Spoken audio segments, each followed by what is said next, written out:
Welcome back to Pod Save the World. I'm Tommy Vitor. I'm Ben Rhodes. Ben, I heard some music over the weekend that made me think of you, and I just wanted to play you a little clip. Alfred Nazaret, ¿cómo era la canción de John Lennon? Imagine us people. That was, of course, Venezuelan President Nicolas Maduro delivering a message, I think, to the Venezuelan people, to Trump, and to John Lennon fans everywhere. Yeah, not exactly the most prominent cover of Imagine that we've heard. No. Or the Gal Gadot best version. Yeah, exactly. Thinking of. But hey, if you're facing down the USS Gerald Ford and 10% of U.S. naval assets, I guess you reach for inspiration wherever you can get it. Yeah, whatever you can do. Yeah, we're not going to go in deep on Venezuela today in part because that story is kind of in a holding pattern. I mean, There's this, as you just mentioned, the massive buildup of naval assets in the Caribbean. But then on Sunday, Trump said his administration might be having some talks with Maduro. It's not clear if it's him directly or someone. Maybe Rick Grenell is back. Who knows? We'll see. But also Trump, our peace president, also said he was open to launching military strikes on Mexico.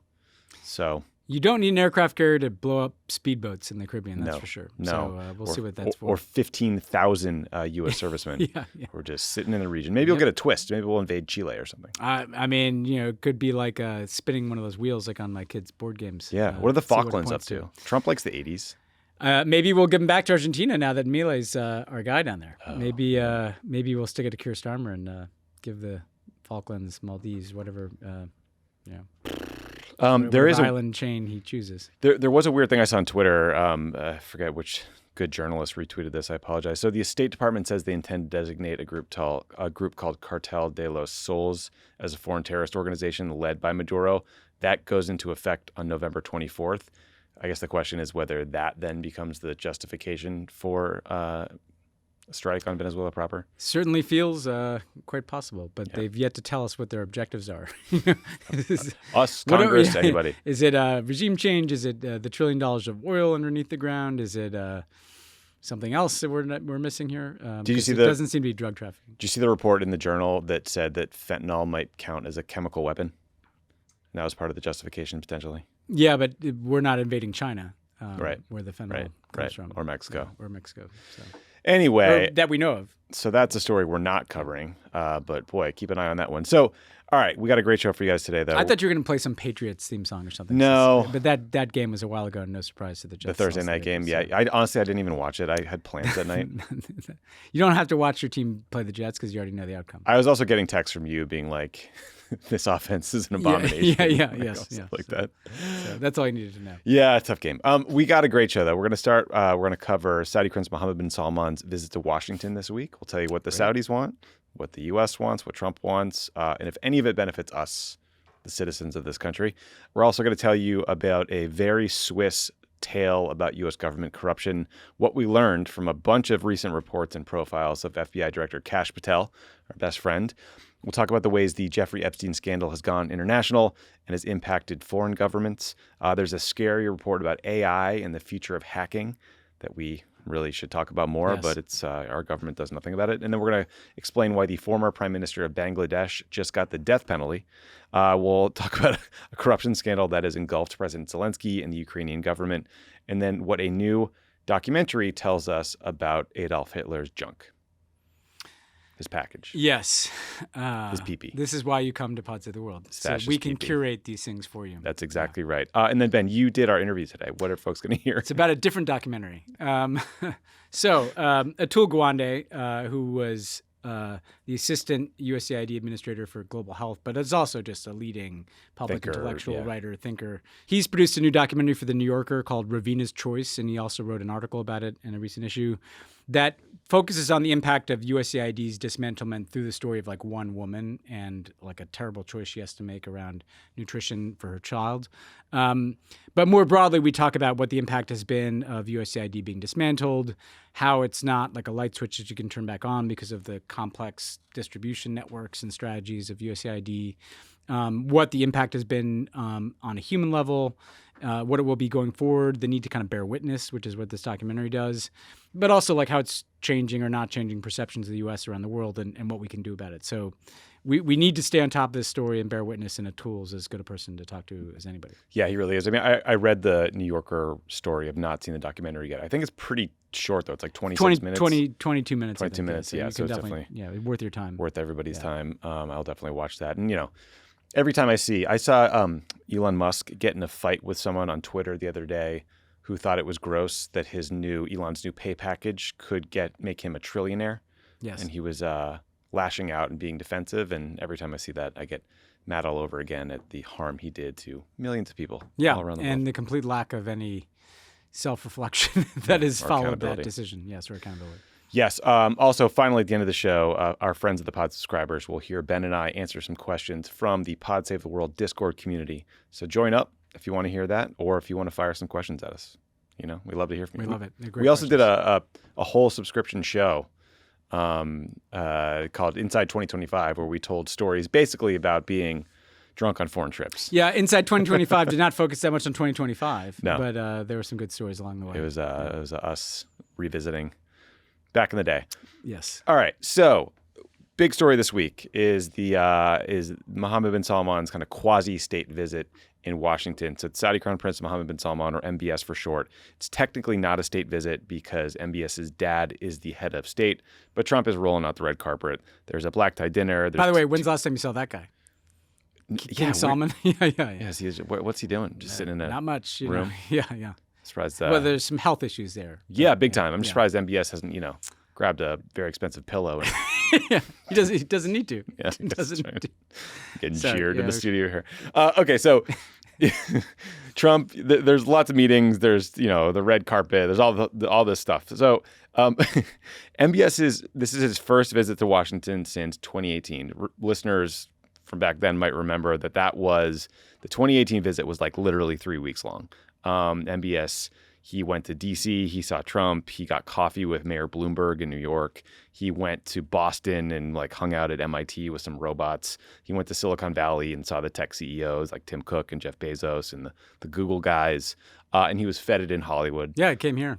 Just hanging out with everybody. A lot of foot rubs, yeah. Celebrities, producers, everybody, they all want his money. And MBS got all kinds of gauzy media coverage for being this great reformer. And then a few months later, MBS approved the brutal execution of a journalist named Jamal Khashoggi inside the Saudi consulate in Istanbul, Turkey. And it all went crashing down for a couple months. Yep. Now he's fully back thanks to business leaders who want Saudi money, President Biden who wanted Saudi oil, and the Trump goons who want corrupt crypto and real estate deals, as far as I can tell. So according to various news reports, Ben, the MBS wish list for this visit is the following. You want some sort of NATO-like security guarantee. It's probably going to have to be via an executive order of some sort, like the one Trump gave to Qatar, because Congress is unlikely to approve anything without the Saudis normalizing relations with Israel. But I guess we'll see. He wants support. Funny that that's a priority of all the things you could ask. Yeah. Not sure why. Well, we should get into that. So he wants support and technology for a Saudi civilian nuclear power program. What could go wrong there? The Saudis want advanced semiconductor chips to power their artificial intelligence industry and kind of match what the UAE got, basically. And then Reuters reported that MBS plans to personally appeal to Trump to intervene to stop the war in Sudan, which is objectively a good thing. But we should note that the Saudis have been backing the Sudanese military, while the Emiratis have been backing the RSF militia force. So this is also a bit of a proxy battle. So, Ben, it's not clear to me what U.S. interests are going to be advanced. Trump and Biden, they used to want the Saudis to join the Abraham Accords to normalize relations with Israel, but the Saudis say that's off the table if the Israelis won't support a two-state solution, which Bibi reiterated last night on Monday night. He said he doesn't believe in a two-state solution, so you'd think that would be off the table. Then there's the corruption piece. The Times had a great story on this that detailed how the Trump organization is in talks to lend its name to these massive projects in Saudi Arabia, including a $63 billion giga project, they're calling it, in the town of Diriyah. That's in addition to Trump Tower, the Trump Plaza, private members-only clubs in Jeddah, other projects in Riyadh, Saudi golf events, the $2 billion that went to Jared Kushner. So, Ben, let's just, you sort of previewed this. Let's pretend this visit is on the level for a minute. How is it in the U.S. interest, do you think, to give the Saudis a security guarantee or anything on their wish list besides ending the war in Sudan? Okay, so if I want to make the argument, it's a geopolitical argument, and the argument is essentially that the Saudis are sitting on top of $1 trillion+ dollars. They've got a lot of money to spend to throw at issues at a time when there's not a lot of, we're in a cash poor world, and these guys have like the biggest checkbook to take out. And I think in the Biden years there was a sense that we don't want them to fall into the orbit of China. That essentially, that's what you always hear. If they take their money and they start doing oil transactions in the RMB, the Chinese currency, it'll undermine the dollar. Or if they start buying Chinese weapons instead of ours, like that will, hurt our defense industry or all these things. The problem with that is, first of all, it's not very simple for the Saudis to just kind of flip a switch and become like a Chinese, satellite or something. I mean, their military has all been built by the United States. Like, it's not as the people that are using that argument kind of overstate how much we need to court the Saudis and give them to kind of keep them engaged with us and the Europeans and others. Like, they're doing just fine as it is, So I think everything he's asking for is kind of extra. Like, we don't need to give them a defense pact. It's not in our interest to like have to go to war to defend Saudi Arabia at some point in the future.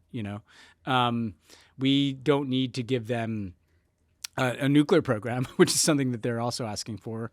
That seems crazy because they could flip a switch and turn that into a nuclear weapon if there's a sufficient amount of infrastructure in Saudi Arabia.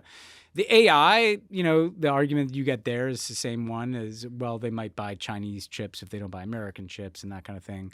But at the same time, that cuts both ways too, because if all these chips go to Saudi Arabia without any kind of restrictions, in the same way that F-35s might be seems like they're going to Saudi Arabia, well, they actually do have relationships with China, and that stuff could go out the back door too. Right. So in a bizarre way, if we're like pouring chips into Saudi Arabia to beat China at the AI race, it actually may help China in the AI. So all these things are a little bit more complicated than they would be presented, and none of them, particularly the large investments in the Trump business interests, have anything to do with like what is on the mind of most Americans. That's for sure. I think it makes total sense to give a civilian nuclear energy program to the country with the second largest proven crude oil reserves in the world. Yeah. It's just an obvious thing. They're in desperate need of energy. Obvious thing you would do. Yeah. So Ben and I were, our jaws were on the floor as we watched President Trump in MBS in the Oval Office earlier today. This is Trump taking a question from an ABC News reporter named Mary Bruce, who's very smart. Actually, we worked with her back in the day. She asked about Jamal Khashoggi, 9/11, and Trump's corrupt dealings with foreign governments. Let's watch. Is it appropriate, Mr. President, for your family to be doing business in Saudi Arabia while you're president? Is that a conflict of interest? And Your Royal Highness, the U.S. intelligence concluded that you orchestrated the brutal murder of a journalist. 9/11 families are furious that you are here in the Oval Office. Who are you with? Why should Americans trust you? Who are you with? And the same to you, Mr. President. Now, who are you with? I'm with ABC News, sir. You're with who? ABC News, sir. Fake news. ABC fake news. One of the But the worst. question is One of the legitimate, worst sir. in the business. But I'll answer your question. Thank you. I have nothing to do with the family business. I have left, and when I've devoted 100% of my energy. What my family does is fine. They do business all over. They've done very little with Saudi Arabia, actually. I'm sure they could do a lot. And anything they've done has been very good. That's what we've done. We've built a tremendous business for a long time. Mentioning somebody that was extremely controversial. A lot of people didn't like that gentleman that you're talking about. Whether you like him or didn't like him, things happen. But he knew nothing about it. And we can leave it at that. You don't have to embarrass our guest by asking a question like that. It's okay, just ask Mr. President, you allow me to answer. I feel painful about, the families of 9/11 in America, but, we have to focus on reality. Reality based on CIA documents and based on a lot of documents that Osama bin Laden used Saudi people at that event for one main purpose, is to destroy this relation, to destroy the American-Saudi relation. That's the purpose of 9/11. About the journalists, it's really painful to hear. It's painful and it's a huge mistake, and we are doing our best that this doesn't happen again. So in Trump's mind, Jamal Khashoggi, the journalist, was controversial. He has nothing to do with his family businesses, even though we watched him at the peace summit in Sharm el-Sheikh tell the president of Indonesia to call Don and Eric about a deal, presumably some sort of golf resort in Bali. What did you make of that answer about bin Laden trying to use Saudis to divide the U.S. government? And why? How did it make you feel that MBS's answer was more reasonable than Trump's? Yeah, there's so much happening there. I do think that this is one for the time capsule. Big time. Because you are taking both the corruption and the autocracy and kind of fusing them in one presentation from Donald Trump. And the idea that he has nothing to do with his family businesses because he's not necessarily running day-to-day operations or not the bagman flying to the Gulf to pick up the check for the investments in the Trump properties is complete and utter bullshit. There's no reason that these governments would be pouring money into the Trump properties because of the business acumen of Eric Trump. You know, they're doing it purely because of the access it gets them to Donald Trump, the preferential treatment that they think it's going to get them from Donald Trump. And they have decent reason to believe that, given the fact that we know, for instance, that lo and behold, World Liberty Financial gets a $2 billion investment from the Emiratis shortly before Donald Trump shows up and announces that there are no restrictions on AI trips and things flowing in the Emirates, right? So this does not take Inspector Clouseau to figure out that there's a lot of corruption going on here. And Trump's efforts to obfuscate that are kind of absolute bullshit. Like, people can see what's happening before their own eyes. Then on the Jamal Khashoggi thing, what's really depressing about this visit is, you know, that was a bit of a watershed moment in 2018 where it was such a shocking and glaring crime to murder and dismember a Washington Post journalist and U.S. resident who's a human rights activist who'd criticized MBS. You know, that even got the attention, as you said, for a few months of, you know, American business leaders weren't going to show up. I remember talking to some foreign leaders and diplomats who said there was a real moment there where actually MBS was in trouble. Like, inside the Saudi royal family, did he go too far? And Trump is the one who wrapped his arms around MBS at that time and kind of brought him in from the cold. Now, fast forward, he's all the way in from the cold. Like, this is MBS's world, and we just live in it. People like to talk about how Trump wants to be like Putin. I don't think that's exactly the right analogy. He wants to be like MBS. He wants to sit on top of $1 trillion. He wants to mix politics and business. He wants to be able to silence, maybe not by dismembering them, but he certainly, as he made clear in that clip, wants to be able to silence journalists who he finds to be a pain in the ass.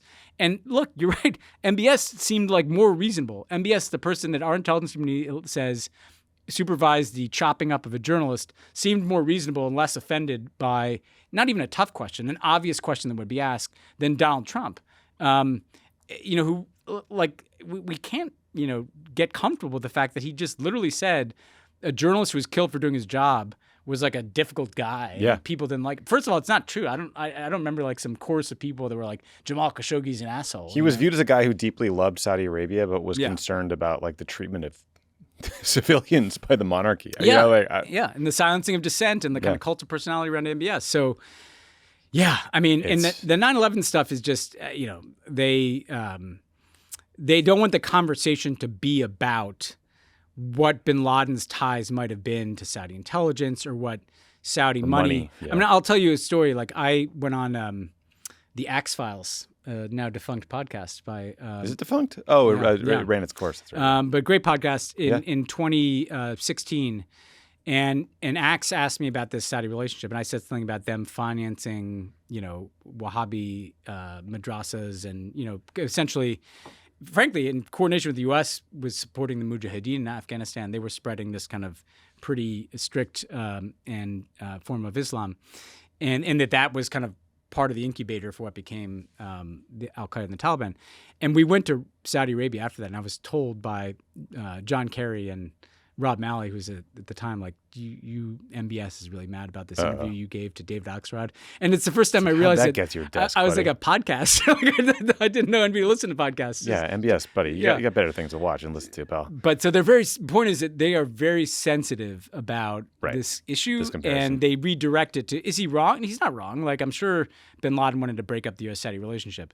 But that's not the question the families are not questioning that. They're questioning, like, do we know the full facts about whether there was any Saudi government context? Yeah, certainly bin Laden was pissed about U.S. troops in Saudi Arabia and in the Gulf and U.S. foreign policy generally, but you're right, that wasn't the question at all. By the way, Crooked Media's Matt Berg spoke with Jamal Khashoggi's fiance, at the time when he was murdered. We're going to drop that in here in post just so folks can hear her perspective on all of this.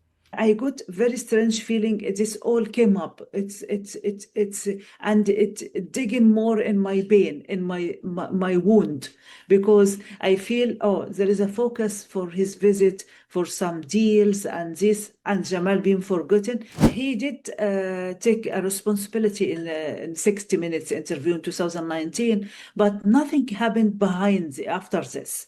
And since, okay, he took responsibility, but there is no real justice come through. I do feel great in sense there is some development going on in Saudi Arabia, which is Jamal wished to have it. And I feel this have to align with another, something is missing with all of this development and all of this advance. It have also to maintain the human rights side as well and democratic side as well and the real justice. It have to be aligned together. There is something missing now, which is the real justice, transparent and the democratic and the equal right. So Ben, just to flesh out this corruption piece, I mean, a lot of it is through a company called Dar Global, which is based in Dubai, but has close links to the Saudi government.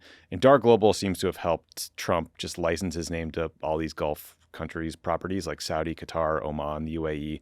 Their offices in the U.S. are based in Trump Tower. Again, this is a lot of this is from a great New York Times story. Also, I don't know if you saw this, Ben, the Financial Times had a report this week about how the Trump organization is collaborating with the Saudis to build a luxury resort in the Maldives. Yeah. But the twist is it includes some dumb bullshit about the blockchain technology, how you can own a fractal share of this 80 villa property that, by the way, was announced the day before MBS's visit. It's very, very, very subtle corruption there. And then I noticed that Senator Warren and Senator Jack Reed asked DOJ and the Treasury Department to investigate World Liberty Financial, the Trump family's crypto company that you just mentioned, because of transactions with North Korean hackers, Russian hackers, and even Iran. So I'm sure Pam Bondi will get on that one really, really fast. But this watchdog group called Accountable.us estimates that roughly $11.6 billion, or 73% of Trump's net worth, is tied to his cryptocurrency ventures. And so we can see this stuff happening with the Saudis when it comes to real estate. We still don't know what, if any, participation they have on the crypto side. No, and it's all just like a scam, and you can't even get your mind around the depths of the corruption. And the reason they migrate to cryptos, it's like the easiest place to be corrupt because the money's dark and it's hard to have a paper trail. Stuff can disappear quite literally, and you can get away with anything because there's no real oversight anymore. Not that there ever was that robust an oversight, but at least there were investigations in the pre-Trump years. But I think the other thing you have to kind of keep your eye on in this relationship is we started by talking about really big consequential things like, are they going to get a bunch of F-35 aircraft? Are they going to get a defense, guarantee? NATO, yeah. Are they going to get potentially a civil nuclear program? They're making really minimal investments to get that, right? If you have $1 trillion sovereign wealth fund, throwing $10 billion here, $10 billion there, and again, I don't know the amounts because we don't really know, but at real estate properties that don't really matter or into crypto ventures that will never lead to anything, that's literally beyond a rounding error for these guys. Yeah. And MBS knows how to play the press release game, right? In his first meeting with Trump, he said he was going to spend, invest $600 billion in the U.S. I wouldn't hold your breath for that to come through. You know, they're kind of running out of money in some respects. Not running out of money. They are spending more than they should be on boondoggles like the Neom project. Well, we just talked last week. Yeah. So I don't know. But Ben, just a quick aside. So last week we covered Syrian President Ahmed al-Shara's White House visit. After we recorded that, this unbelievable clip popped up that we had to play for the listeners. Please watch. Men's fragrance. Yeah. This is it's the best fragrance. Come here, man. I have more here, sir. Thank you, Mr. Okay. So what we'll do is just take that, Joe, put it in, and then the other one is for your wife. How many wives? You guys never know, right? So we don't know why that was set to music. I don't know if there was a little string quartet in the room or if it just got edited that way. I think it came meant out to of sound like a hotel lobby, right? Yeah, I think it came out of Shara's side, like someone in the delegation was watching her. But I don't know. So Trump is spraying Shara with Victory 47. his $250 Trump cologne, which according to the website is, quote, for men who lead with strength, confidence, and purpose. He also offered al-Shara the counterpart Victory 47 perfume, which, quote, captures confidence, beauty, and unstoppable determination for Shara's wife or wives. Trump helpfully asked him to clarify how many wives he had, which, made me laugh, but it was a weird fucking question. Yeah. It was real weird. Yeah. Whoever's filming it laughs. Yeah, it was maybe, real weird. Maybe Trump's getting a little, Shariah curious there. I don't know. But I have to say, like, it was objectively funny thing to watch. Yeah. It also, I know this is like such a tired cliche, but like this guy was in like a U.S. prison in Iraq. Then he was like fighting in northern Syria for years. He's got like a bounty on his head, and suddenly the president of the United States is spraying cologne on him in the Oval Office. Like, it's crazy. Just like Imagine. a 1 of 7 billion life that this guy has. Like the movie rights alone. I don't know who play al-Shara in the movie, but like that would be quite the biopic. But the wives question though, like does that land poorly? Like is that? I mean, because clearly it's like something he has one of these kind of like Orientalist, 100%. views of like if I was a Muslim guy with a beard, maybe I'd have like 9 wives and maybe that'd be cool or something, Yeah. There's a little bit of a wish fulfillment in that question. Yes, you're right. I mean, although, I don't know that the bounds of marriage really keep Trump from from explorations. Yeah, that's true. That's true. But yeah, I couldn't tell if al-Shara just kind of laughed because the situation was weird. I never know about like kind of translation and what he understands. What a weird thing for the translator too, by the way. Yeah. I mean, suddenly this is like the conversation you're. Yeah, you're like flipping through your mind, like concubine. Where's that one? Yeah. Anyway, so Ben, the Saudis though, they're not the only ones getting in on the corruption game. We wanted to talk about Switzerland for a minute and an incredible story about corruption. So back in August, Trump reportedly had this disastrous phone call with the president of Switzerland, Karen Kelly-Sutter. I think we covered it at the time, Ben. I think Trump was mad about the trade deficit. So the Keller-Sutter didn't grovel enough. So after the call, Trump jacks up tariffs, and that led her to calling this like emergency cabinet meeting to figure out how to fix the problem. It was like an actual crisis for the Swiss. So fast forward to earlier this month, the Swiss, they dispatched this group of Swiss business leaders and billionaires to meet with Trump. That crew brings with them a $130,000 gold bar, paging Bob Menendez, engraved with a 45 and a 47 on it, and a gold Rolex desk clock. Now, technically, this bribe was paid to the Trump Presidential Library, not Trump himself. Big wink, winking for you. I'm sure that'll be in an exhibit. Yeah. Either way, it worked. Now tariffs are down to 15%. So, like again, I'm like tempted to laugh at just the brazenness of printing 45, 47 on a gold bar and offering it up as tribute. But when you add it all up, like, we're the ones getting fucked here. Like I don't know what the U.S. should be demanding from the Swiss in a bilateral trade deal, but it's probably not a gold bar for a dear leader. I was in Switzerland a couple weeks ago. I was in Geneva and Bern. Beautiful. Geneva's beautiful. Yeah, both beautiful places.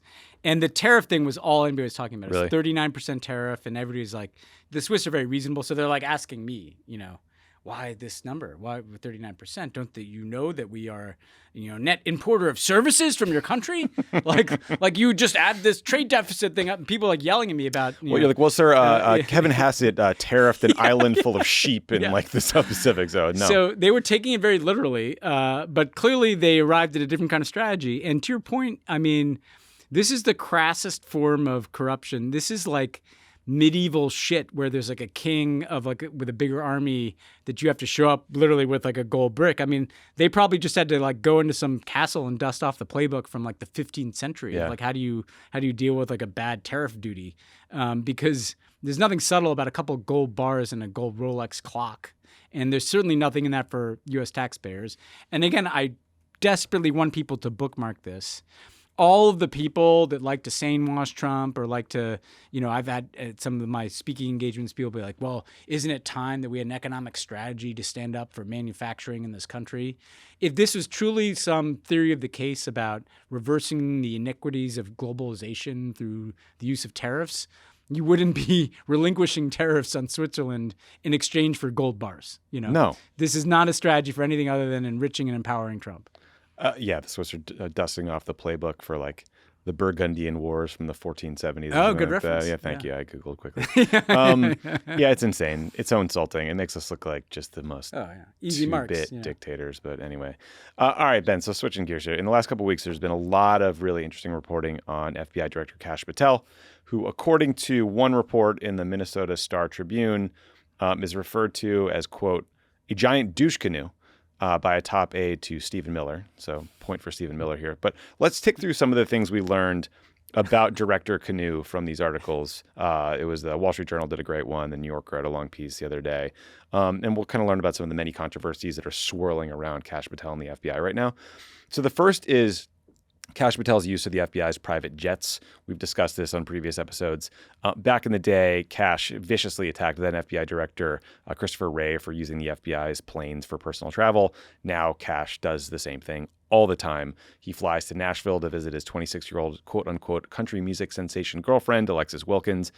Kash even flew to Pennsylvania to see her sing the national anthem at a low-rent wrestling event. And then, according to the Wall Street Journal, after the wrestling event, Kash flew Wilkins home to Nashville, and then he continued on to a place called, I shit you not, the Boondoggle Ranch in Texas. It is owned by a big Republican donor named Bubba. It is stocked. Stop. This is fiction, right? You're wondering if Trump spent some one-on-one time with Bubba? Yeah, yes. Per some recent reports? Yes, yeah. The ranch, the Boondoggle Ranch, is stocked with exotic animals that you can murder via the comfort of your customized Hummer. So there's that. Patel has reportedly asked an FBI SWAT team from Nashville to provide security for his girlfriend, which is just like nuts and unprecedented. Though we should note she is like a MAGA influencer type. She shitposts a lot, and she has been baselessly, as far as we know, accused of being a Mossad agent by various right-wingers. The evidence is basically she's hot and Kash Patel is ugly. And she works at PragerU, or she PragerU, used to work at PragerU. Yeah, which is there's some Israeli pretty tenuous connection to the Mossad or whatever. I'm just saying, I'm just relaying the MAGA no, you're just relaying. I don't want to get sued here because she's suing everybody. She's also suing a bunch of suing right-wing MAGA influencers. One for like $5 million. Yeah. It's a lot of money. Okay, it's going to open him up to discovery too. It seems like a bad idea. Yeah, it seems like a bad idea. Okay, so there's also a public interest group called Public Citizen that has accused Kash Patel of illegally failing to disclose his work for the government of Qatar and for failing to register as a foreign agent. Public Citizen also claims that DOJ changed the way it enforces the rules around foreign agent registration to prevent Kash from ever having to disclose what he did. Also, according to The New Yorker, almost a quarter of the FBI's more than 13,000 agents have been assigned to work on the apprehension of undocumented immigrants. We have talked a lot on this show about the kind of opportunity cost of reorienting all these agencies to do stupid shit. That quantifies it better than anything I've seen. There's also the more pedestrian stuff about Kash being just kind of bad at his job when he's tweeting out inaccurate information about ongoing investigations or pushing out competent agents who are just perceived to be liberal in some way. Or apparently the deputy director, Dan Bongino, didn't have to get a polygraph like everybody else does. So I don't know, weird stuff. So Ben, let's just pause there.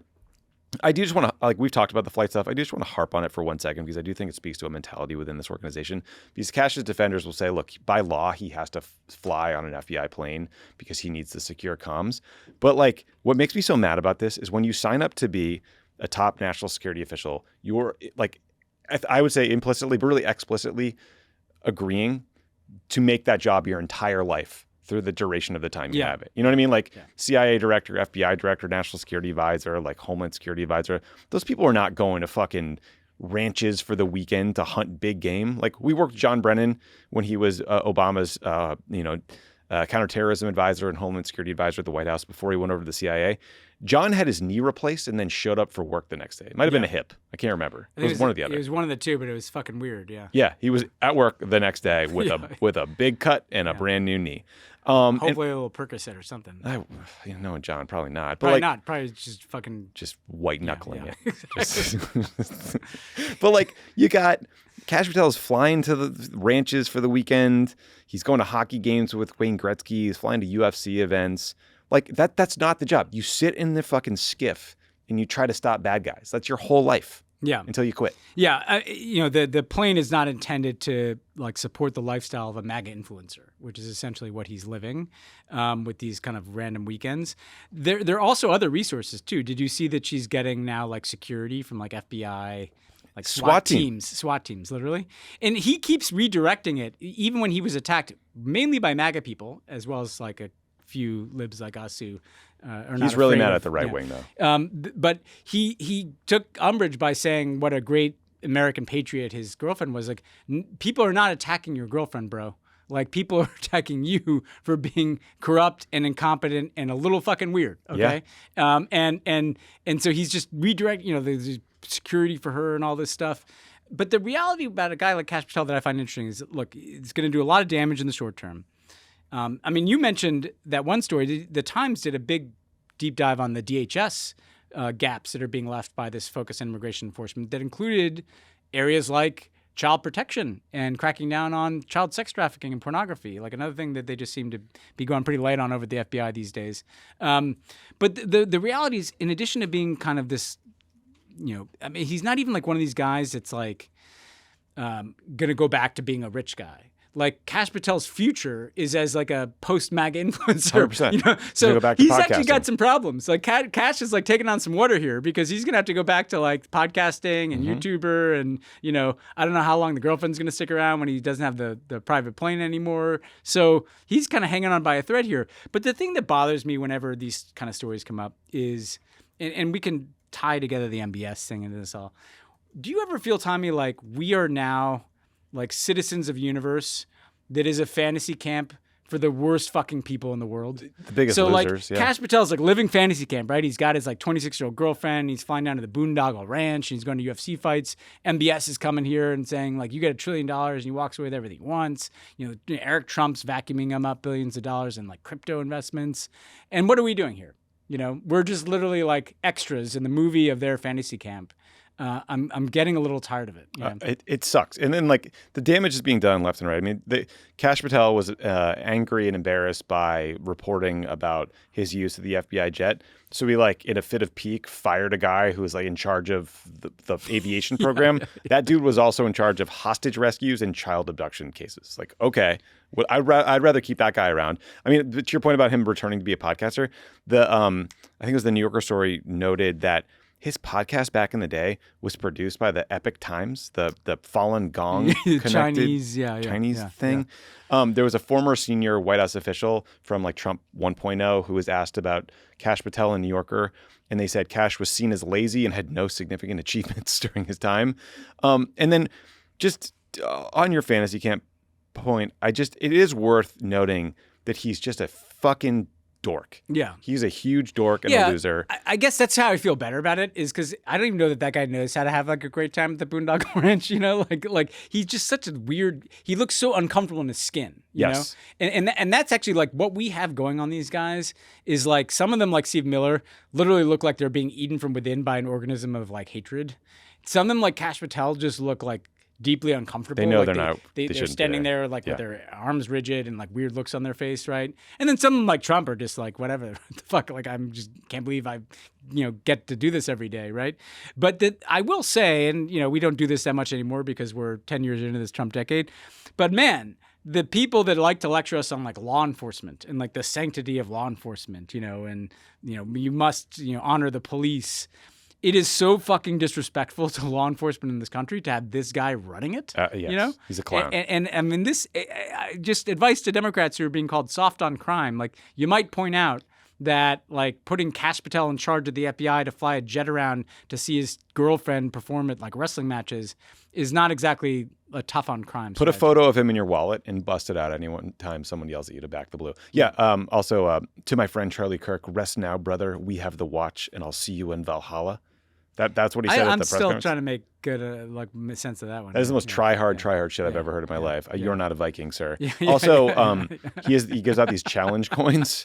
It's designed to look like the Marvel character called the Punisher. It is hard to overstate how lame and ugly it is. The shape of a skull. There's 3 guns on it for some reason. There's the number 9 because he's the 9th FBI director. There's Kash's signature. There's the FBI seal. Like, a lot of time went into planning something this lame. Yeah, he is the kid that tried too hard kid. Like, he was that freshman in college that like, did too many keg stands in 30 minutes and had to have his stomach pumped because he was just trying so hard to be like the cool, it's just, you know what? It's okay to just be yourself. Yeah, for just do the job. You're probably a little bit closer to being yourself when you wrote the children's book about the wizard named Donald. But because this Punisher, country music boyfriend, it's not very convincing. She's not that into you, dude. Pod Save the World is brought to you by Built Rewards. No one likes paying rent, but Built makes you feel a little bit better. Built is the loyalty program for renters that rewards you monthly with points and exclusive benefits in your neighborhood. Let me explain. With Built, every rent payment earns you points that can be used towards flights, hotels, Lyft rides, Amazon purchases, and much more. And when you pay rent through Built, you unlock access to exclusive benefits from a network of more than 45,000 merchants. Just link your credit cards, spend at your favorite local spots, earn Built points on top of your regular card rewards, and get one step closer to that trip you've always wanted to take. Personally, I'd love to redeem my points for the Built travel portal. Figure out that dream vacation you've always wanted to take or that flight home that you couldn't afford until just now. It's a great way to make your Built points work for you. Built points have been ranked the most valuable point currency by the Points Guy, and they just announced Built Cash, a way to unlock even more value from Built's partners. It's simple. Paying rent is better with Built. Earn rewards and finally get something back for being a renter. Join the loyalty program for renters at joinbuilt.com/world.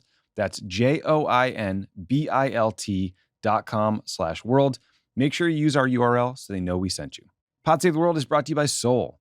When the holiday season rolls around, it feels like there's a party every weekend. All of the sugary drinks add up. This season, reach for Soul's out-of-office gummies instead. Same fun vibe, low in calories, and zero hangover. Soul is a wellness brand that believes feeling good should be fun and easy. Soul specializes in delicious hemp-derived THC and CBD products designed to boost your mood and help you unwind. Their best-selling out-of-office gummies were designed to provide a mild, relaxing buzz, boost your mood, and enhance creativity and relaxation. With 5 different strengths, you can tailor the dose to fit your vibe, from a gentle 1.5 milligram microdose to their newest 15 milligram gummy for a more elevated experience. And if you like their out-of-office gummies, try the new out-of-office beverage, a refreshing alcohol-free alternative that's perfect for winding down on the couch or socializing with friends. With wellness at the forefront, you can feel good about what you're putting in your body. All of Soul's products are made from an organically farmed, USA-grown hemp and are vegan, gluten-free, low in sugar, and federally legal. Soul is great. It's got a ton of great options. One I'd highly recommend is the Blueberry Lemonade Nightcap Gummies. It's like a low-dose gummy. Perfect way to feel relaxed before bed, to fall asleep quickly, and then wake up feeling great the next day. Take advantage of Soul's Black Friday Cyber Monday deal now. For a limited time, get 40% off your entire order. Go to getsoul.com and use the code WORLD. That's getsoul.com, promo code WORLD for 40% off. Don't miss their best deal of the year. Okay, so back in the day, Kash Patel used to talk a lot about the Epstein files and pledged to release them. Now he's part of the cover-up. So we're not going to get into Trump's kind of crazy stonewalling of the release of the Epstein files because that is once again dominating the domestic political debate in the U.S. And by the way, it's like I was listening to the BBC this morning. It was like the lead story there too. It's everywhere. But there have also been there's been some interesting coverage of Epstein's ties with foreign governments that we want to just quickly touch on. A lot of this comes from the roughly 20,000 Epstein documents released by the House Oversight Committee, but then Dropsite News has been mining another, I think, kind of hacked archive of Ehud Barak's emails maybe, or other Epstein-related files. So a couple of things that jumped out at us. First of all, Epstein tried to pitch himself as a Trump expert to the Russians. He told the then Prime Minister of Norway to tell Putin that Sergei Lavrov should give him a call to talk about Trump. This was leading up to the infamous Helsinki summit. Epstein claimed to have spoken to Vitaly Churkin, the former Russian UN ambassador. So that's interesting and notable. And then there's just been a ton of reporting on Epstein's ties to Israeli government officials. So we've talked about his relationship with former Israeli Prime Minister Ehud Barak, who stayed at Epstein's house a bunch of times. There's a ton of traffic between the two of there's financial relationships. Ehud Barak is also allegedly the quote-unquote prime minister named in Virginia Giuffre's book. Virginia Giuffre is one of the Epstein's victims, and she says Ehud Barak raped her. She died by suicide earlier this year. And then Dropsite News, they've done a bunch of fascinating reports off of both the congressional emails and then another tranche released by this hacking group that looked at Epstein's relationship with another senior Israeli intelligence official who lived at Epstein's house in Manhattan on and off from 2013 to 2016. That's weird. You haven't had former Israeli senior Mossad, intelligence officials live at your house for 3 years? And there's also like lots of weird kind of clearly code-worded emails that leaked out being like, return the headphones. Return the AirPods. The eagle flies at 12:30. Weird shit, man. And then they looked at, Dropside News did, they looked at the role Epstein played in brokering security deals between Israel and Mongolia and then Israel and Cote d'Ivoire. As one does. Yes, one does. And then Epstein's attempt to set up a back channel between the Israelis and the Russians over Syria. So these reports are worth your time. They're long, they're complicated. We're not going to dig into all of it. But Ehud Barak clearly seems to have lied about his business relationship with Epstein. And clearly, like, anybody who has thought that Epstein had ties with the Israeli intelligence community that had not been disclosed sure seemed vindicated. In fact, one might argue that Ehud Barak and Epstein were kind of international arms and spyware dealers. Yeah, this Ehud Barak relationship seems even closer than like any of the other, Epstein relationships that have been discussed, right? Besides maybe Larry Summers looking for dating advice. Jesus Christ. Yeah, but look, the thing about the Epstein files is shit I've ever read. It's sad as shit, but are you truly that surprised by the people that seem to turn up in these files? I don't know. A few of them. Yeah. Well, okay. Yeah, I guess there are a few. But to be serious about this, we've talked a lot about the royal formerly known as Andrew. Or Prince Andrew. But he seemed to kind of parachute in and out and stuff. Like Ehud Barak was like tight with this guy for years, staying at his place, like emailing with him. His associates are there. This is a guy that was not just the prime minister, again, was the defense minister of the country for years when we were there. And this has not gotten a lot of scrutiny. And by the way, the allegations against him are worse than we've heard about almost anybody else. Like that he's sadistic. It's like sadistic rape stuff, right? I mean, not even just ambiguous, like assault claims. So the first point is that this is clearly like a tight nexus with Ehud Barak that again, this is not a conspiracy theory. These are emails we're reading, and in Israel, as in the United States, unlike the UK, there doesn't seem to be this, the mark of shame only falls on people who have the capacity to be shamed. So Larry Summers seems like he has the capacity to be shamed. He came out, gave a very sad seeming statement. That doesn't make it better. But it's just interesting that you don't hear much from Barack. You hear nothing obviously from Trump other than denials. And then the secondary question about this Israel question is, it's not just kind of fringe stuff here. I mean, this guy was literally doing foreign policy type stuff with the Israeli government. That is clear from the emails. The Israeli government makes use of all kinds of relationships around the world. They like to brag about their connections in all kinds of countries and their Mossad's capacity to kind of run influence operations. So yeah, I mean, as this more information comes out, it is a legitimate line of inquiry to want to know more about that. Yeah, and shout out to Dropside News for being some of the only ones covering it. There has been a strange lack of quote-unquote mainstream media coverage. I mean, I don't know if that's because these documents are allegedly hacked, but I mean, even Dropside was they're alleged to have ties with the Iranian governments. We don't know how all this got out there. Maybe there's sort of ethical questions or challenges verifying some of the documents. I don't know, but it is...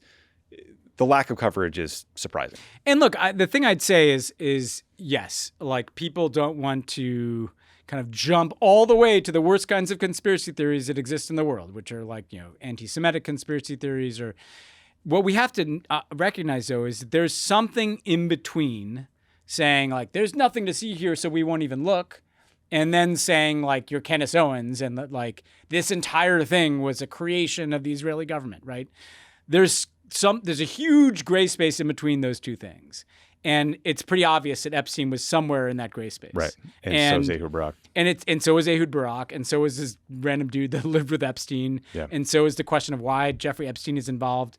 Trust me, if you're a New York, wealth investor, financier / child trafficker on the side, I don't know why you're brokering a Cote d'Ivoire security agreement for the Israeli government. That's not a normal thing that you do when you're managing money for rich people. Yeah, it's really weird. Presumably the Israeli government could just call someone over there and set up a meeting. You mentioned Prince Andrew, the prince formerly known as Prince Andrew, I guess.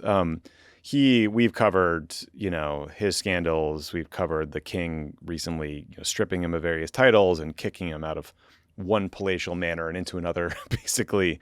But Andrew was always denied having met Virginia Giuffre. There's a infamous picture of them together touching each other in an intimate way.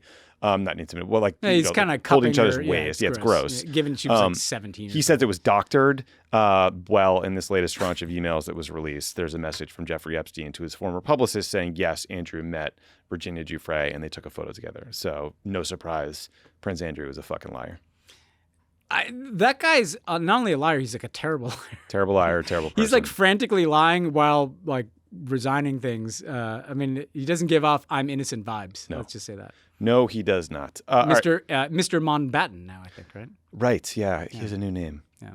Well, it's gotta be weird to get a new name. Best of luck. 60s or whatever, 70s. Old creep. All right, Ben, we're going to turn to this fascinating report about the Chinese government using AI to automate most of its hacking operations. We wanted to dig into it. So this was first reported by the Wall Street Journal, and then Anthropic, which is a big AI company whose tools were used by these Chinese hackers, put out a report confirming, all of it and what they'd learned. So there was a hack that happened back in September. Some Chinese hackers used Anthropic's Claude AI tool to automate 80 to 90% of their attack. And they could do things faster than any human being possibly could.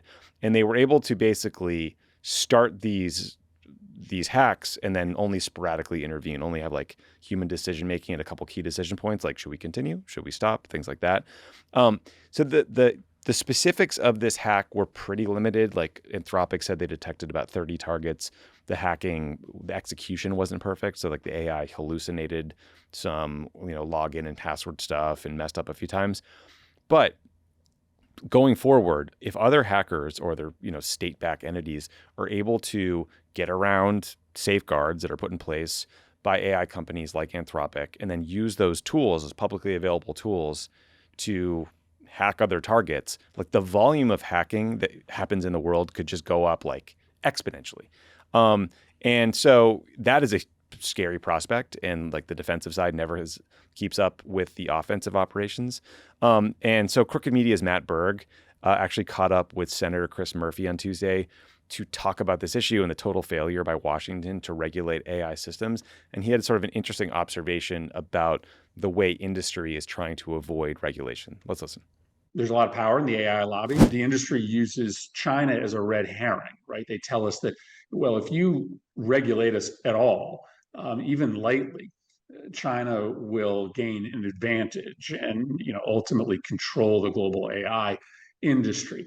That argument is a red herring. In fact, China would delight if the United States put no regulation, no restriction, no protection on our AI systems, and the AI destroyed American society and civilization before it destroyed Chinese society and civilization. China is actually being fairly thoughtful about the way that it rolls out AI. It is not going to use its citizenry as guinea pigs to test different versions of dangerous AI. They have more guardrails imposed by their federal government than we have on AI. So there is no worry that we are going to hurt ourselves by smart, sensible regulation of AI. In fact, it's probably the only way to protect ourselves. So, it's worth saying it's not just China that's using these AI models. According to the Wall Street Journal, Google also spotted Russian hackers using an AI model to make like customized malware. But Ben, I mean, like this is a massive problem. It's like one of those problems that only government can solve, and we're just like the White House is just absent. It's the huge story that just doesn't break through because there's so many dimensions to it, right? When you think about what's worrying about AI, you could think about security threats like could the AI be used to create like a biological pathogen, like a new pandemic? You worry about these offensive cyber attacks that I'll come back to. You worry about disinformation campaigns like deep fakes that are incredibly credible that can radicalize people or like cause a crisis. And then you just think about like job displacement. You think about AI companionship issues, mental like health teenagers committing issues, suicide and things like this. And I think it's so big that people are like, I don't know what to do about this, But the reality here is that we might look back on this time and Trump is like a secondary story. Like there's a world in which, I've thought about this like 20 years from now, like Trump was the analog to like what was really happening, which was that like we were just like giving over society to like artificial intelligence. And just to take the Anthropic example here, this is already here. right? And you don't have to be a computer genius to realize that AI can both do things faster and potentially better, particularly in this kind of space, right? I mean, studies have already shown it's better at things like coding. It's better at programming. Makes sense because it's, artificial intelligence, but it can also repeat things like at a volume that we can't even get our minds around. Like instead of one cyber attack, there could be a million, right? Yeah, it's like a volume game, right? Yeah, especially like password phishing and stuff. And a lot of cyber defense is a volume game. It's like you're a goalie and you're trying to keep out all these shots, and all of a sudden, like the shots went up million X. And I think these AI agent cyber attacks, people have to realize is this is like the dial-up modem version that the fucking Chinese were using from Anthropic. 3 years from now, when we've reached AGI, artificial generative intelligence, and supercomputer and smarter than human beings, this stuff, if you're just like a North Korea and you're like, crash the power grid in Los Angeles, like this stuff is going to happen. Right. And the idea that we're putting no guardrails on it, to connect it back to Saudi Arabia, if you want to know why it's kind of weird to just let them buy as many chips as they want, build as many data centers, and have as many large language models, it's this. It's like, what might MBS want to do with AI in 4 years? Just let your mind run, with that for a little bit. Yeah, add in like a successful quantum supercomputer that can break any encryption. Yes. And we are in real trouble. And that's why what you should want, and I actually don't even like this paradigm of like racing the Chinese, because the Chinese are going to get it. Like there's no world in which the Chinese don't have the same technology. And so what we normal times we'd be negotiating with the Chinese like a whole new global regime of regulations, right? Not just national ones, but international regulations for this stuff. But it's just not happening. Yeah, like obviously I don't love the Chinese. I don't trust them. What I hate about this setup is it's like the same handful of assholes that ruin society through social media are now in charge of this stuff. It's like we're giving Sam Altman the keys to the kingdom here. And people I don't even think people are... Mark Zuckerberg? And people are not excited about it. Like social media, like people were, they liked it, right? Most people I know are kind of like, fuck, this thing seems like it sucks, and like Sam Altman's doing these like weird interviews and he's like not convincing, I think frankly, we need to help these people not destroy society. They should want regulation, because frankly, in the absence of regulation, it's more likely something really bad happens that causes like people to really react, Yeah, I'm sure Elon Musk will be on it.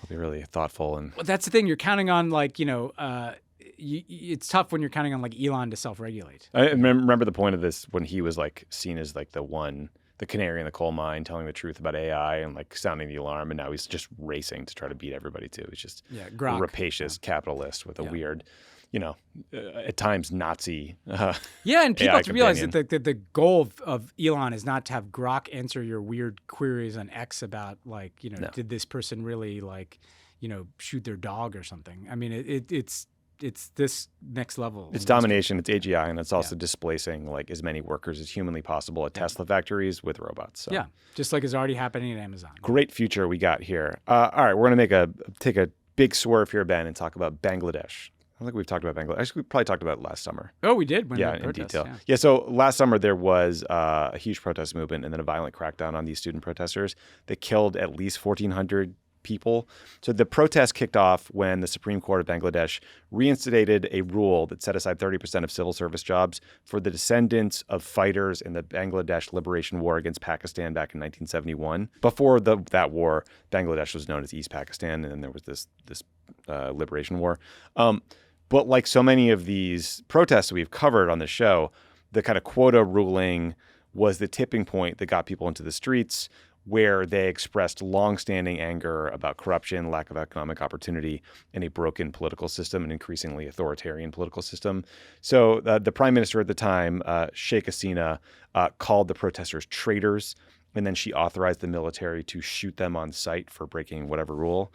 So fast forward to Monday, the Bangladeshi International Crimes Tribunal, a court in Bangladesh, sentenced Hasina to death for authorizing these extrajudicial killings. And her case was kind of open and shut because they had leaked audio where she specifically authorized the use of deadly force. You probably don't want to do that on an open line next time, autocrat. So Hasina was found guilty, but she's currently in India and refuses to return. So she was tried in absentia, and it's not clear what happens next. Bangladesh has been ruled by a caretaker government since she went into exile. that government has demanded that the Indian government return Hasina, but a bunch of political analysts don't think it's likely. It's tough politics for the Indian government to return someone who's going to be killed, but also like she had close ties with them over the years. A lot of people think the Indian government was propping her up over the years. So we will see, I guess. So Bangladesh has elections coming up in February. Hasina's party has been banned from participating. Ben, I don't know, how do you see this set of protests that kind of folding into the broader set of Gen Z protests we've been covering so much lately? Well, I think this one was kind of an instigator, right? It was like one of the first ones, and it succeeded to a point. It ousted her, and she had been kind of a increasingly autocratic figure who'd been a dominant figure in their politics for decades, and got this transitional government under Muhammad Yunus, who was this kind of unifying figure in the country. I think one of the challenges that I see with this, though, is look, she was a bad leader, bad person. Number one, I'm not a big fan of like the death penalty, like in general, like it just. I'm not either. I am justice, but like, put her in prison for life, I just think like there's something kind of primal about the death penalty being like kind of the objective, right? But that ties to the second point, which is, again, that there should be accountability, right? In all these places, I'm not saying there shouldn't be, but you also really want the focus to be on like, well, hey, what are we building next? So you want to make sure that like vengeance doesn't overcome the opportunity of trying to do what is often harder, which is building an alternative political system in society. And so you want, to me, and I'm not suggesting that's not happening in Bangladesh, but you want to see that anger channeled constructively, in addition to being directed at accountability. Yeah. Speaking of anger and how it will get channeled at corruption, let's talk about Ukraine. So there's been a major corruption scandal that's come out over the last few days that has ensnared members of President Zelensky's inner circle. Listeners might remember how back in July, Zelensky was like roundly criticized for trying to weaken anti-corruption agencies in Ukraine. He backed down after there were these major protests and pushback from the international community. But people are now wondering, what did he know at the time and why was that happening? So The Economist has an excellent report on what happened. Here's some details from it. So there was this 15-month-long investigation by these anti-corruption bodies in Ukraine. They uncovered a scheme to steal at least $100 million from Ukraine's state nuclear power company. It was uncovered by all these secret recordings. They were bugging like offices and apartments and rooms. And the details are incredible. Like these guys found a golden toilet bowl in an apartment that belongs to a guy named Timur Mindich, who is a close friend and former business partner of Zelensky's. Mindich left the country right before he was arrested, so clearly he was tipped off somehow, which raises a whole other set of questions.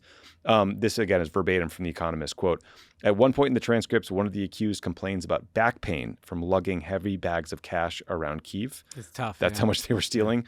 There's another individual recorded saying it would be a waste of money investing to protect parts of Ukraine's electricity grid near its nuclear power plants. And then right before this story broke, the Russians hit those electrical substations with drones and blew them up.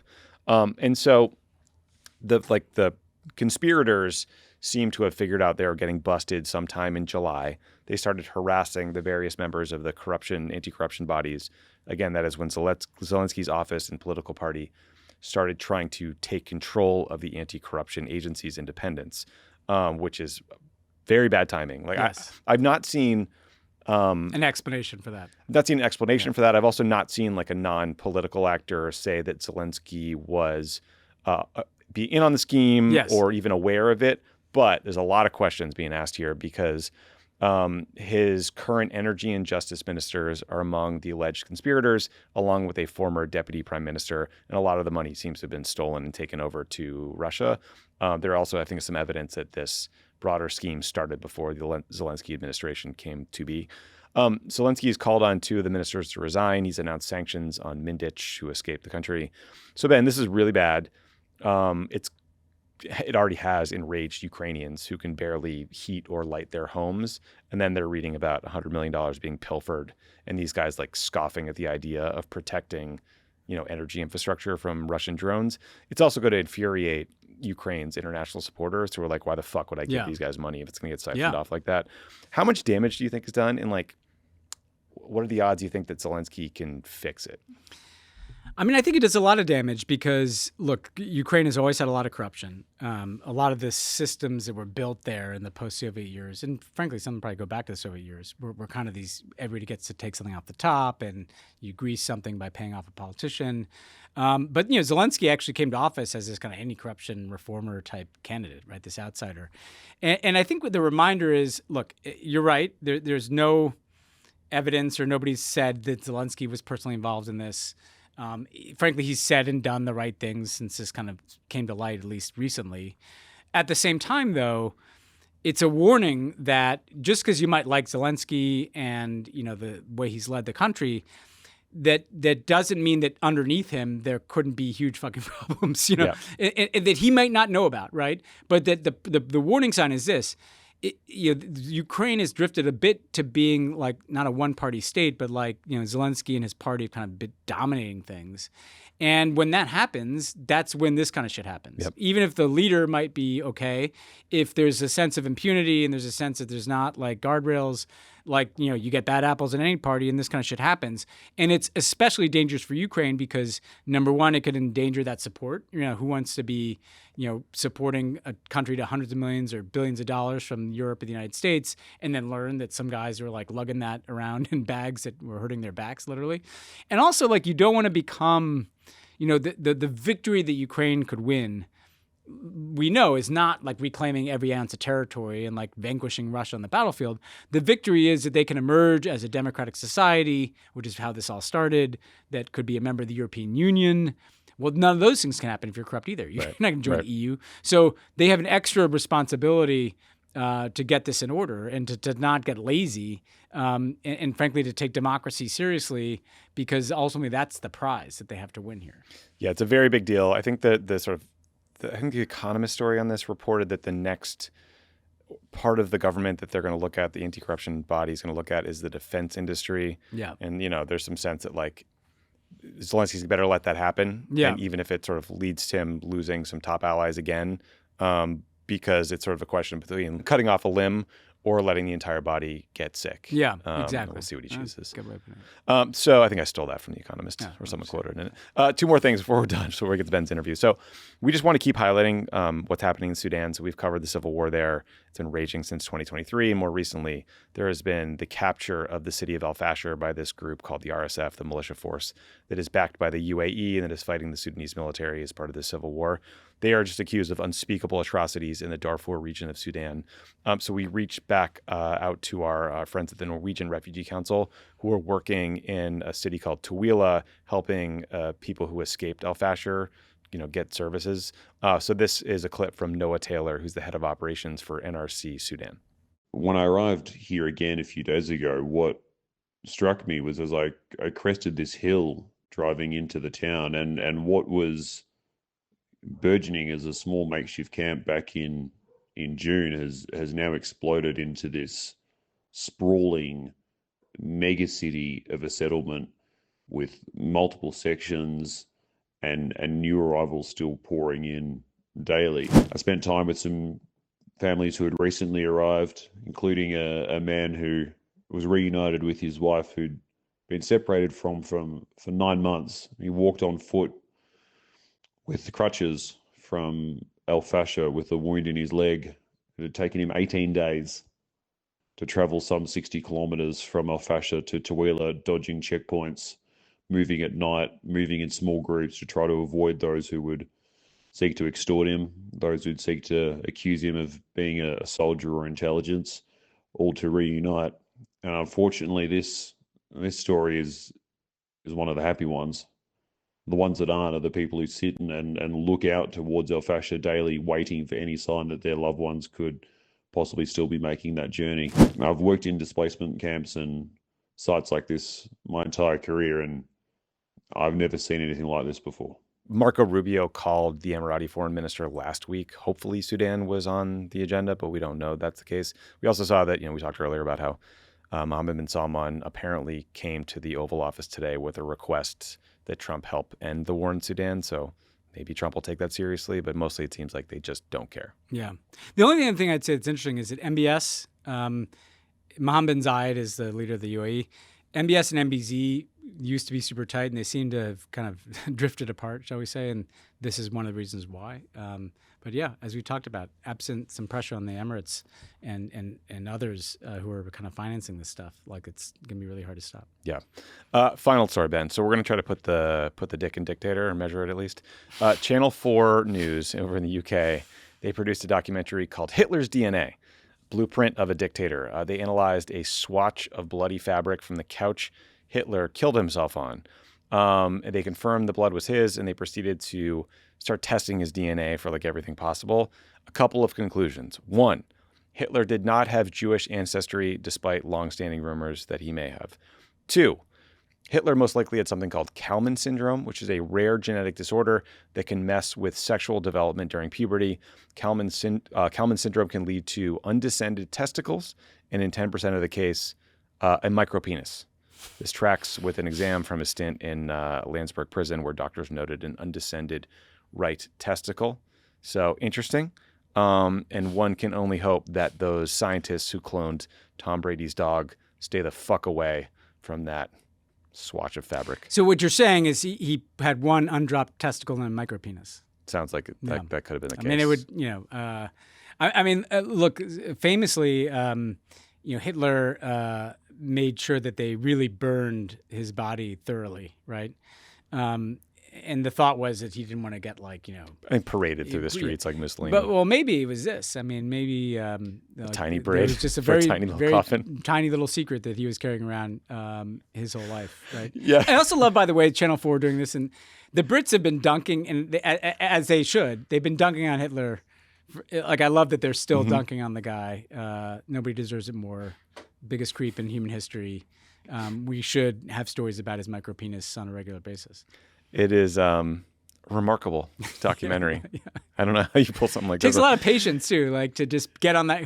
What was the pitch meeting here? I wonder if we test his blood, whether we can find out.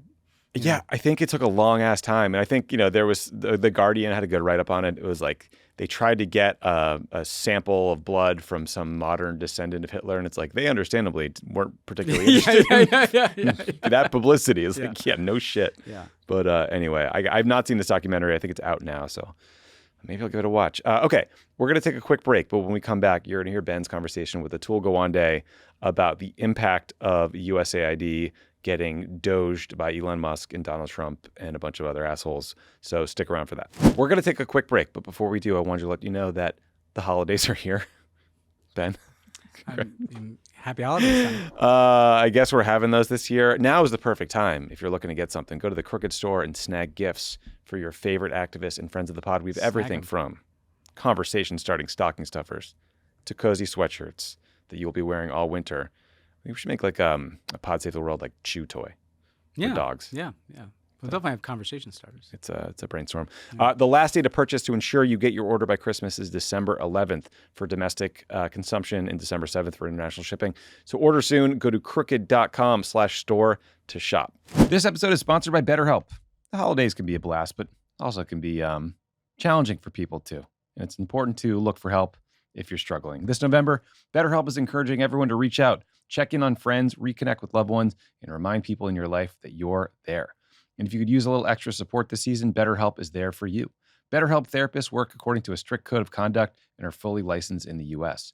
BetterHelp does the initial matching work for you so you can focus on your therapy goals. A short questionnaire helps identify your needs and preferences, and their 12 or more years of experience and industry-leading match fulfillment rate means they typically get it right the first time. If you aren't happy with your match, switch to a different therapist at any time from our tailored recs. With over 30,000 therapists, BetterHelp is one of the world's largest online therapy platforms, having served over 5 million people globally, and it works with an average rating of 4.9 out of 5 for a live session based on over 1.7 million client reviews. This month, don't wait to reach out. Whether you're checking in on a friend or reaching out to a therapist yourself, BetterHelp makes it easier to take that first step. Our listeners get 10% off their first month at BetterHelp.com/crookedworld. That's BetterHelp, HELP.com/crookedworld. Pod Save the World is brought to you by Quince. Cold mornings, holiday plans. This is when I just want my wardrobe to be simple. Stuff that looks sharp, feels good, and things I would actually wear. For me, that's Quince. And the bonus, Quince pieces make great gifts too. This season's lineup is simple but smart and easy with Quince. $50 Mongolian cashmere sweaters that feel like an everyday luxury, and wool coats that are equal parts stylish and durable. Their denim nails the fit and everyday comfort at a fraction of what you'd expect to pay. By partnering directly with ethical factories and top artisans, Quince cuts out the middlemen to deliver premium quality at half the cost of other high-end brands, so you can give luxury quality pieces without the luxury price tag. I have a bunch of Quince stuff now. I got a bunch of workout shirts. They've got basics. They got some really nice jackets if you're getting cold and you need something warmer. Highly recommend the site. Check it out. They will have something for you, and it will be affordable, and it'll show up fast. Give and get timeless holiday staples that last this season with Quince. Go to quince.com/world for free shipping on your order and 365-day returns. Now available in Canada too. That's QUINCE.com/world. Free shipping and 365-day returns. Quince.com/world. Okay, I'm very pleased to be joined by Atul Gawande, who is a renowned surgeon and public health leader. From January 2022 to January 2025, he was also the administrator for global health at USAID. You may have read Atul's work in The New Yorker. He currently actually has a new documentary film out from The New Yorker that is meant to highlight the dire circumstances left behind by the destruction of USAID. It's called Ravina's Choice. It's short. It is incredibly powerful, and it really drives home in one story the impact that so many people are feeling. So, Atul, thanks for joining me, and thanks for making the film. I'm so glad to be here.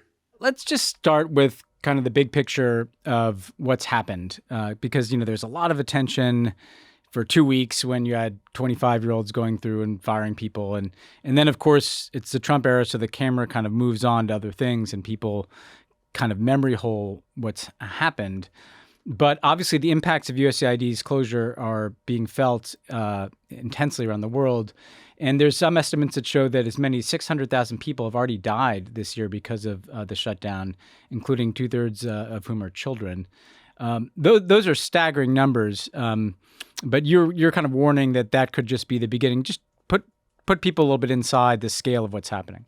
When I departed at 11:59 on January 20 at inauguration, a few hours later, President Trump signed the executive order saying that all foreign assistance needed to come to a halt.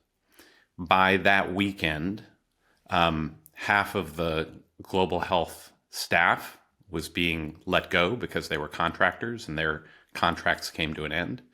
You had all letters going out ceasing all spending of U.S. dollars. You had medicines on the shelf that could not be distributed, food on the shelf not given to starving children. It was evident within those first few days that hundreds of thousands of lives would be on the line just in the first year alone.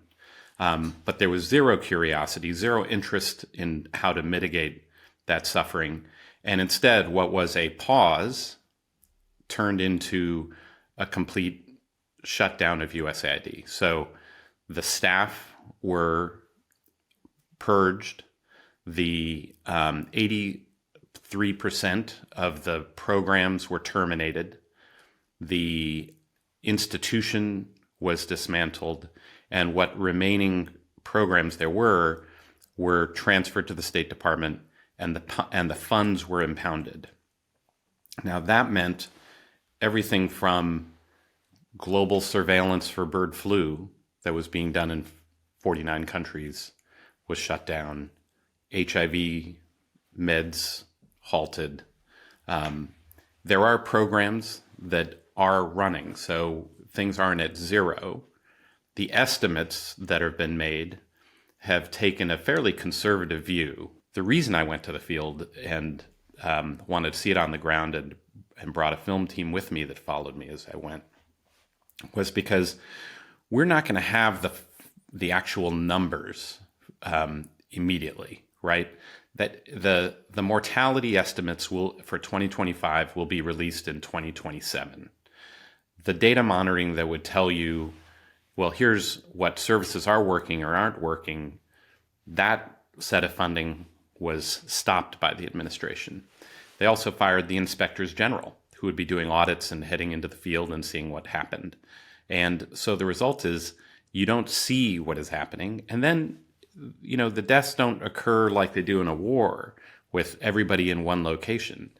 You go from a 3% to a 4% death rate for children, and that's a 1/3 increase in deaths, but they're scattered, and you just walking around, you don't see what's happening. And so following individual stories is how you begin to unpack it, so we can begin to know what's happening now, and you can see why.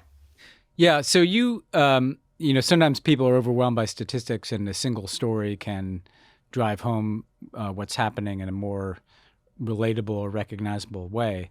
And so with Ravina's Choice, you tell the story of a mother from South Sudan who's in a refugee camp in Kenya who has to make a terrifying choice about how to deal with Let's not give it away. Yeah. Well, yeah.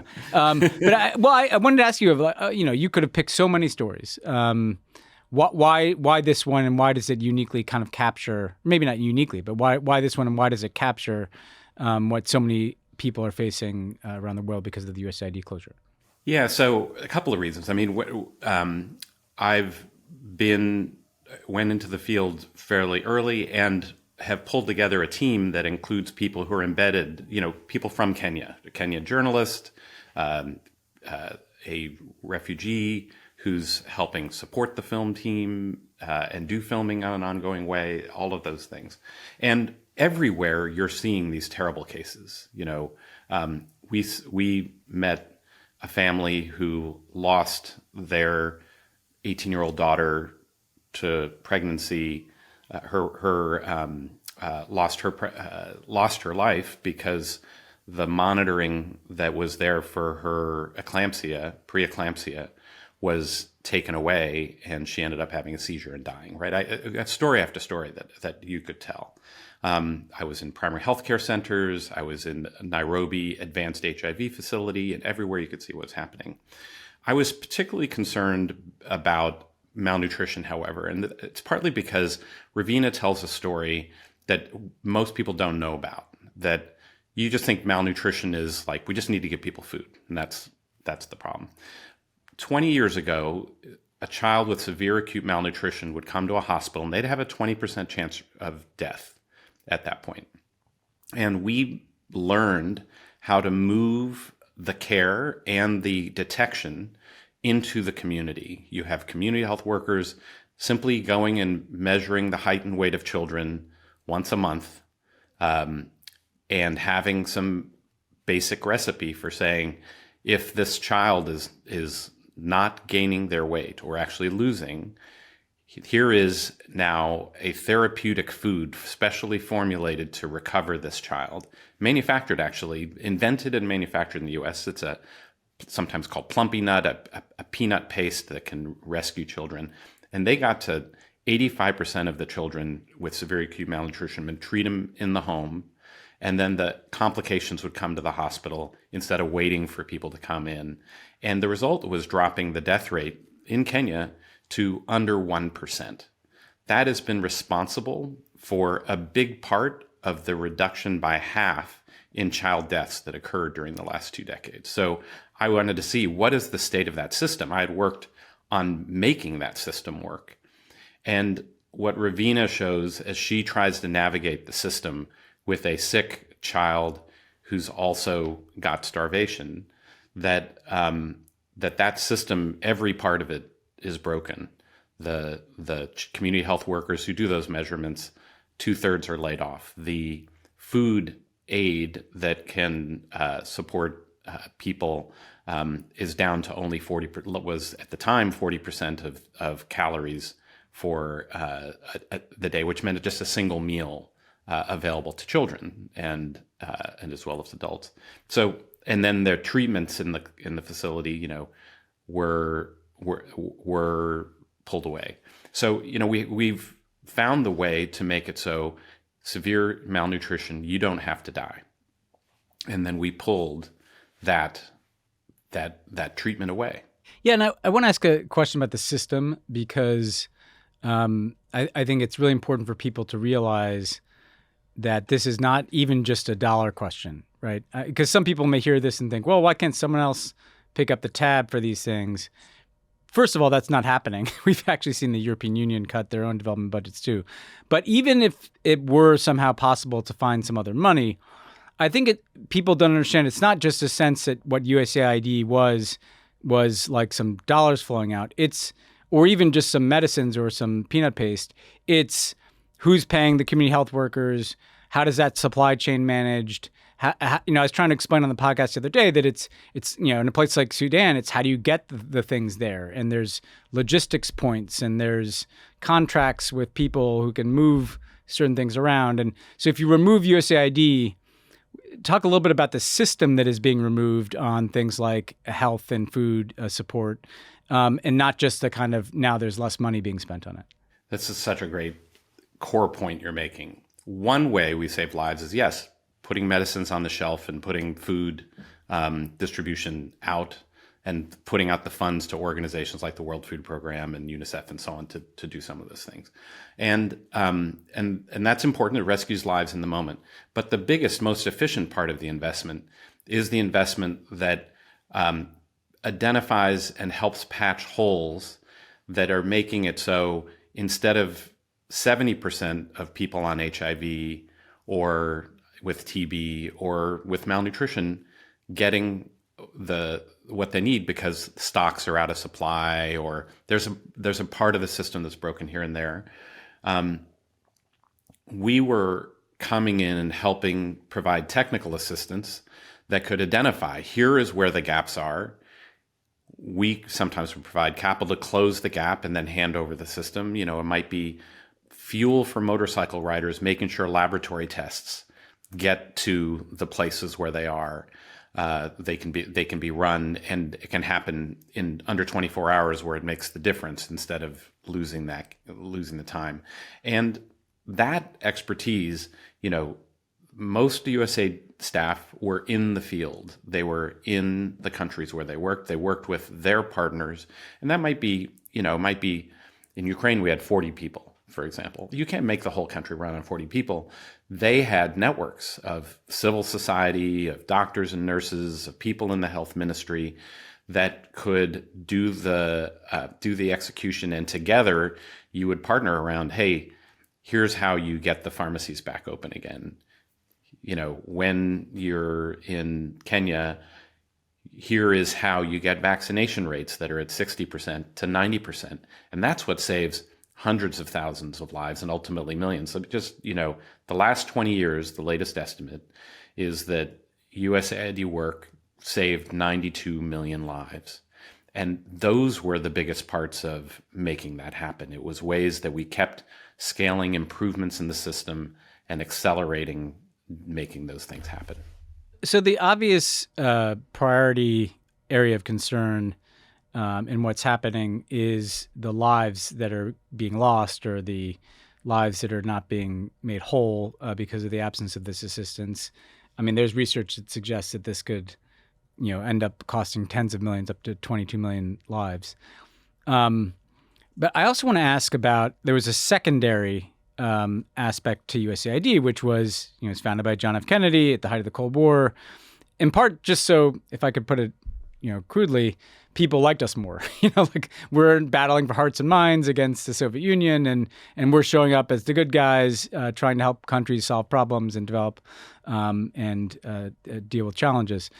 What is your sense? Because if doing USAID well can be helpful in that regard, ripping it away from people is not helpful.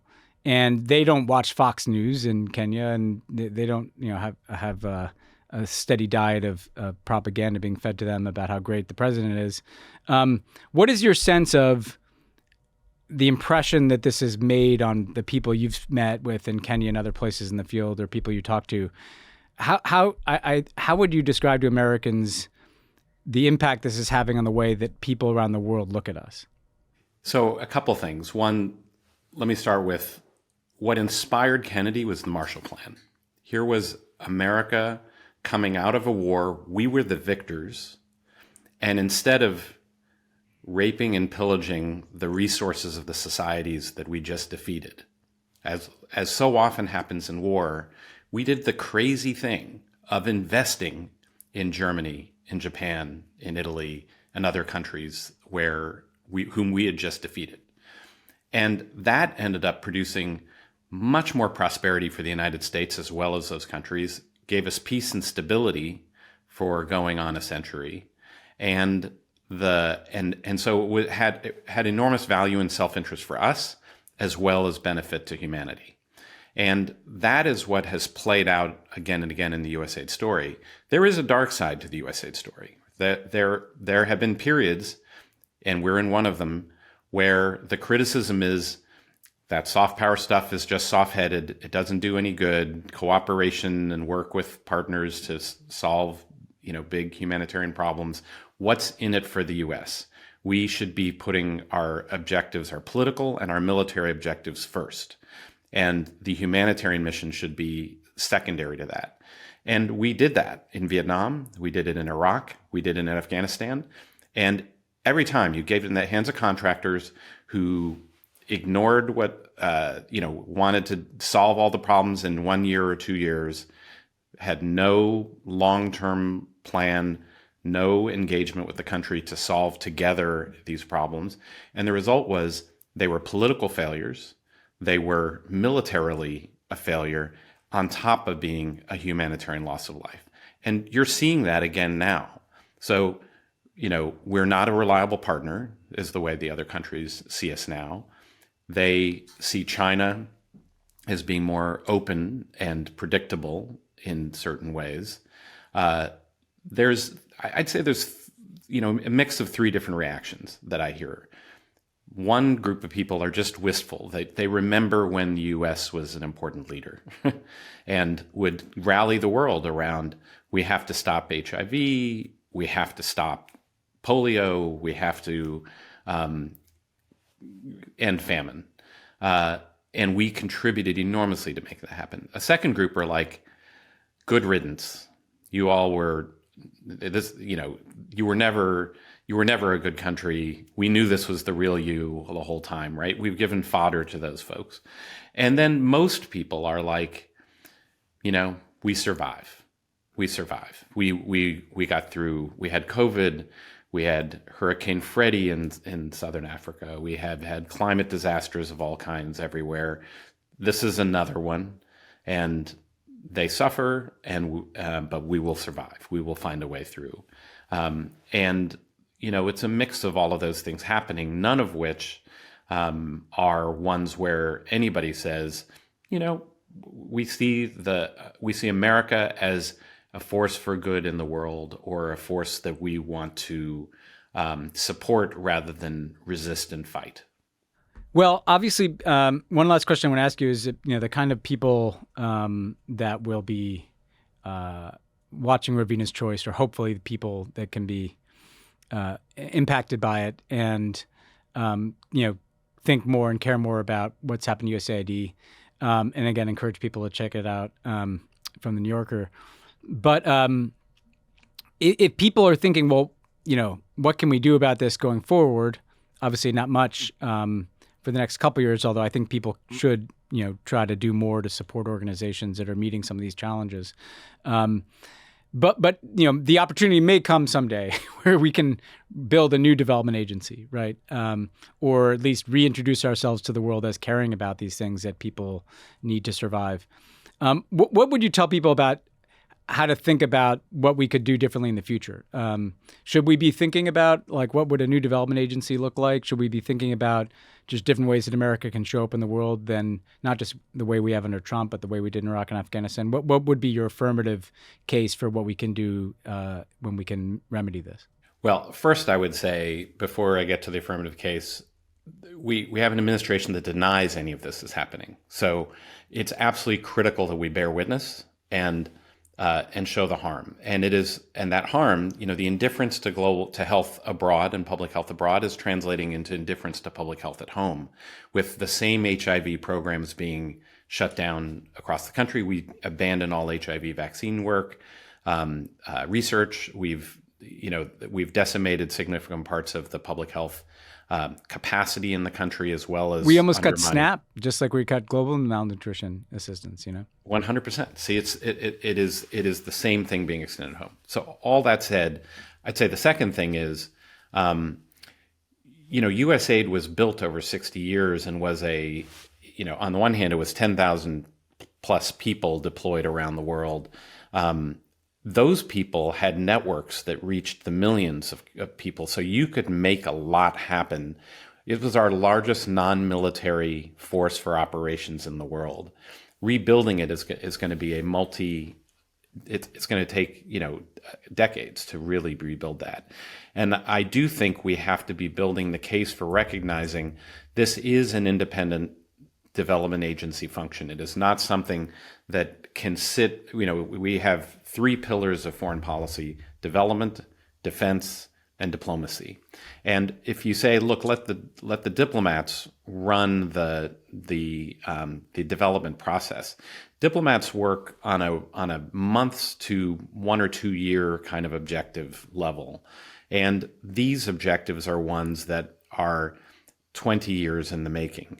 That's how we eradicated smallpox. It's how we were able to work around the world to lift 1 billion people out of extreme poverty and stabilize, turn places like Latin America into largely middle and upper income countries where they used to be, the impoverished of the world.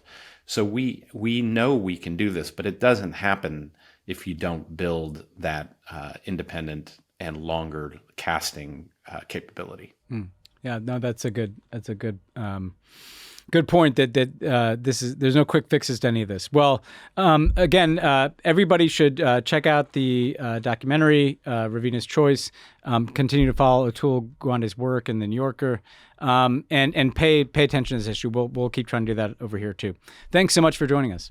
Great, thanks, huge thanks. Thanks again to Atul Gawande for joining the show, and we'll see you guys next week.